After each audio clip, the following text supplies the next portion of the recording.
daangaa isaarra naannoo Afaariitiin ta'e naannoo Amaaraatiin ta'e lubbuu osoo ittiin gabbariin guyyaan aduun tuni baatee dhiitee hin beektu jechuudha. Osoo lubbuun namaa hin darbin kamadaayu dhiisi.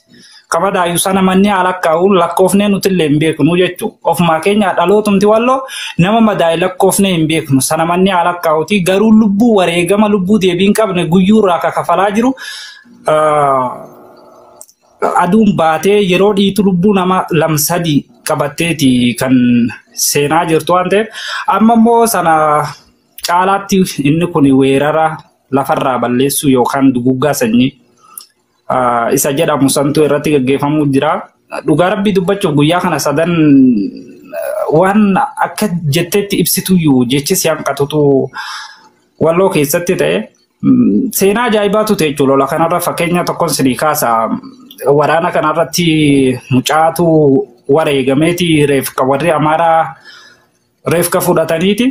Baada sanii abbaan illee reefki ilma kiyyaa halagaan ilma kiyyaa ajjeeftee reeffallee fudhatte alillee jiruu hin barbaadu isa jedhu manaaf bahee abbaan sunillee guyyaatti aanutti wareegamee jechuudha. Mana tokko nama 3-4tu wareegamaa jira. Kanaafuu Oromoon hawaasni keenya Oromoo biyyoota garaagaraa alaaf keessatti argamtan hawaasa wallootiif sagalee ta'a waan barbaachisuun nu bira dhaabbadhaa. Walloon kottaatii nuuf lolaa miti kan jechaa jiru. Kottaatii qawwee qabadhaa nuuf lolaa osoo hin taane sagalee nuuf ta'a nu bira dhaabbadhaa. Rasaasa tokko yoo bittanii fi hawaasa kanaaf waan guddaadha.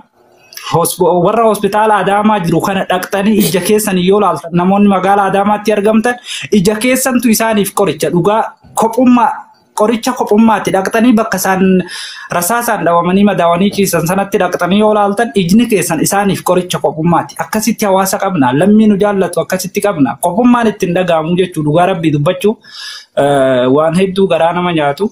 Haaluma kanaan ammoo barii isa amma bariyaa jiru kanas lolli jabaan akka qophaa'ee jiru dhaga'aati jirra. Rabbiin nagaa buusu wanti jennu hin jiru. Akkasii walumaa galatti hawaasni Oromoo qubanu qabaadhaa. Yoga gadi gargaarsaatiin eegalameera karaa Sheek Abdullatiifiin akkaawuntii maqaa isaaniitii fi maqaa sheekota tokkootiin banamee jira.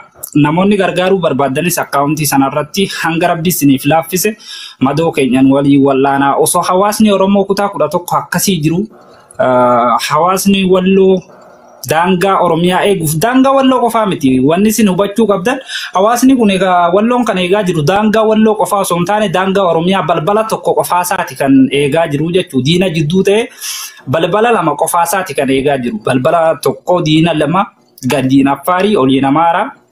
Ummati kun lachuu humna jajjabaa naannoo of gahe lolaa jiru. Ummata miliyoona 2 hin guunne hawaasni walloo Oromoo walloo kanarraa waan sadii miidhamne beektu. Waan sadii hanqanne. Tokkoffaa qomoo keenyarraa cinnee addatti baasamnee jirra. Halagaa jidduu ilkaan halagaa jidduu jirra. Tokkoffaa wanti nuti miidhamne firarraa fagaachuudha. Lammaffaa wanti nuti miidhamne barumsa dhabuudha. Barumsa akkamitti dhabne abbaattu asitti wareegamaa ilmi gumaa abbaa san baasuudhaaf biyya alaa bahee qawwee bitatee gala ilmi sunis oolee hin bulu ni bu'a. Yeroo inni barumsa itti baratu sanatti biyya namaa keessa deemaa jira. La sadaffaa wanni itti miidhamaa jirru miidhamnes duunes miidhamni keenya dhageettii dhabaa jira beektu. Miidhamni keenya dhageettii dhabaa jira. Bara waggaa tokko akka irraan yaadattu aanaa jillee dummugaa ganda wasan qurquriin gandoota hedduutu gubatee naannoo gandoota 5 mojjaa akkasii gubatee gandoota gubatan sana ijoolleen keenya peejii xixiqqoo qabdee yeroo feesbuukaa fi miidiyaalee garaagaraatti maxxansatti diinni achumarraa fuudhee ganda keenya gubee ganda kiyyatu gubatee jechaa gabaafataatu. Kanuma isaanii santu dhagaamee mootummaan shanee jedhee uummata sana ijoollee lola san irratti hirmaatte kaan biyyaa baatee har'a kan akka hin taane jirti quba qabna hundiyyuu wal beekna. Rakkoon keenya kana miidhamnees dhugaa dhumnees dhugaa keenyas dhabneeti kan jiraachaa. Qawween nuti amma akkatti baannee deemnu akkatti suuraa irratti agartan kun boona fakkaatu kun boonaaf waan baannee deemnu sinitti fakkaataa miti. Dhugaa rabbii kakadheen sinitti hima boonaaf miti. Wabii lubbuu isaatiitu qawwee sana yoo qawwee sana qabatee gadi hin bahin lubbuun isaa hanga amma jiraataa jirtu tana ammayyuu bara umrii hin qabu. Dargaggeessi walloo keessatti oolee hin bulu jaarsi oolee bulaa hin jiru hammachuma sanayyuu qawwee sanaan jiraachaa jira waan ta'eef nubira dhaabbadhaa sagalee nuuf ta'a hawaasni Oromoo kutaa 11 jirtanii qubanu qabaadhaa. Kutaa Oromiyaa kutaa kan nagaa jira osoo hin taane kawalloo kun adda kabiraa foon isaa wajjin lammii isaa qomoo isaa waliin karakkataa jiru nagaa rabbitu fida sana wanni godhan hin jiru inni walloo kun garuu diina jidduu jira halagaa jidduu jira firarraa fagaatee jira akka mataa akka wallootti miidiyaa hin qabu nama dhageettii qabu nama dhugaasaa isaaf dubbatu hin qabudha ibsaa ol nagalchitee yaada narra yaada kiyya akka dabarfadhu ol nagalchuu keetiif hedduu galatoomii ulfaadhu fayyaanaaf qabaadha. أبشر بروح يقلت مثلا الفادو بدني ميدان قام نجم خوطة إيش؟ أيه بروك يقلت الفادو فيانا في كبادو. السلام عليكم ورحمة الله وبركاته. وعليكم السلام ورحمة الله وبركاته. كم جبت نجاح؟ فيا. ودمان أكمل تيك توك أرول سنة تنسيني أساج روسين أرجع سنة تلقورة. Dimma kuni dimma masa rasa jiran kuni bodin kan media wal ban kamu di mana fara ya jolle wallo taskas yutana wajin wa dubbachu barbadeti tokkofa wa dimma media da kan san jani media bayar ka qabna media fukati sagale akka tahamuuf irratti hojjechuudhaaf isaani akka nuqunnaman barbadeti kan lamada ammalle gargaarsa kana akkam meeshaan kan kanoota dhimma serious ta'uu isaati dhimma TikTok baratti oolu qofa osoo hin ta'in jaarmolee Oromoodhaa kan biyya alaa jiran hundaan haalatti gahamee dhimmi irratti maratamu dhaabbataan irratti maratamee furmaanni itti kennamu dhaabbataan akka gargaaramu godhuu yaadeeti yoo kan danda'amu ta'e jechuu barbaadeeti. Kanaafuu nama ganda jiru takkaahuu biyya jiru amma isin biyya alaa jiraachuun mala Oromiyaan ala jiraachuun mala jechuudha. Warreen dhimma kana hordofaa jiran suduudhaan namoota keenya jajjabaachi jiran hawaasa keessa dhageettii qaban akkamiin qunnamtii uummannee waan kanarratti wajji hojjannaa waan jiru yaadeeti.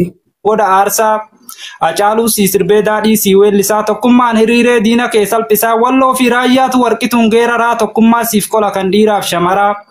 Sanyii Sheek Xalahaa dhaloonna sanammee ka'eesii firiira gamtaadhaan wal waamee kana sarra shiidee dawwee yoo dirmatuu jiillee fi hartummaan diinaaf garaan baatu baatee yoo dhaga'u caba daangaa keetii takkaas irraa nafu dhiiraaf dhalaansaati. Hin eeyyamu sabni miidhama Oromiyaa dirreetu siif qola haroo faramaayaa harargeetu bahee mancaadhaan haleelaa elemoon dhaadatee diina kee mogolaa. Haloo falii birraa sirbee siif weeddisaa. Haloo falii birraa sirbee siif weeddisaa seenaa kee ol fuudhee afaan aartiin ibsaa nahoo goobanaatu caba kee wallaanaa dhaloota Usmaayyoo daggalaa finiinaa ilmaan Bakar Waaree gamtaan ka'ee didaa tokkoomee siif falma kan jaarraa abbaa gadaa ituu fi humbanni ilmaa isaa warra qaalluu tasuma eeyyaman diinni siif lolu siif laatani lubbuu ilmaan afran qalloo har'aa fi borullee siif dhaabbanna waloo hin eeyyamnu eeyyee cabuu daangaa keetii arsiif baaleekkaa gaaftu qabtu ati. Icciitii kee gusinseen Orminii leenjisoon dhaadatee garmaamu fardaanii warra icciitii nyaatee caba biyyaa oolchee ilmaan waaqoon marsee si eega itichee wareega siif laatu harkaan gaharmaa aanolee dubbatee dhugaa kan kee himaa arsii gaafa lolaa baali gaafa lolaa wareega kaleessaan seenaan har'aa tolaa haftee gaaf dhoombirii dhaloota Useen Bunee asallaaf roobeetu siif lola wal waamee tokkummaa siif qola caba kee wallaanee. Eesi eega dhaloonni wareega kafalee dhiiga saalolaasee har'as ta'e kalee wallaggaa siif caba waardiyyaa siif ta'e ilmaan baarootumsaa siif lola ol ka'ee eebbisaa geeraree waa'ee kee gungumaa afaan aartiin fuudhee dhugaa kan kee himaa gidaamii forrootuun ajjoo fi naqamtee kilaashii siif falma gaafa roorroon gamtee dhugaa kee leellisa dhaloonni laggasaa barsiisee dhaloota xiiqiidhaan guddisaa egaa ni jiraatta magartee lalistee iluu fi booranaan eeggamta marfamtee. Daangaa keen tuksiisu gujii fi negellee kuffisee siif qofa har'as ta'e kalee haqa kee ol fuudha biyyaa feeratumaa ilmaan jaataniitu ka'ee diinaan mormaa kan abbaa gammachiis firisa abbaa waggaa daangaa keetiif jecha cabee siyaasa dhiigaa soortuu ormaaf firaa haadha sabaaf biyyaa jimmaa fi karrayyuu siif ta'a waardiyyaa eebbisee simuuda caba kee okkolaa boosatiif fantaallee dhugaa keetiif lolaa ilmaan abbaa jifaarsiif dhiigu ka'anii gaafa roorroon dhufte dura dhaabbatanii egaa Oromiyaa dhageessee waa maraa. Egaa Oromiyaa dhageessee waa maraa abdii murachiif na diinaaf fira garaa inni Oromiyaaf wareega kaffaltee fakkeenya nuuf taate inni lammii kartee inni dhugaaf kuftee kan dhugaaf okkoltee kan dhaloota keetiif dildila ijaartee bubbulee mul'atu seenaan kee dhokatee inni sabaaf biyyaaf gaarii tola ooltee dhugaan kee hudhamee sarbamtus namummaa baree barsiifata dhaloon oromummaa itti cabee lafee itti jiksee dhiigaa ormi oromummaa hin diigunu dhiigaa jedha galatooma. Galatoom biroo kan qaale. Haga tana duraa eessartate mana sumaa'uun agarree kam? Hin dhuftu mana kiyya kana maalu? Amma yoo magartee natti ol galche yoo magartee amma waan natti ol galche moodee tarnaa kennu keetiin galatoomi.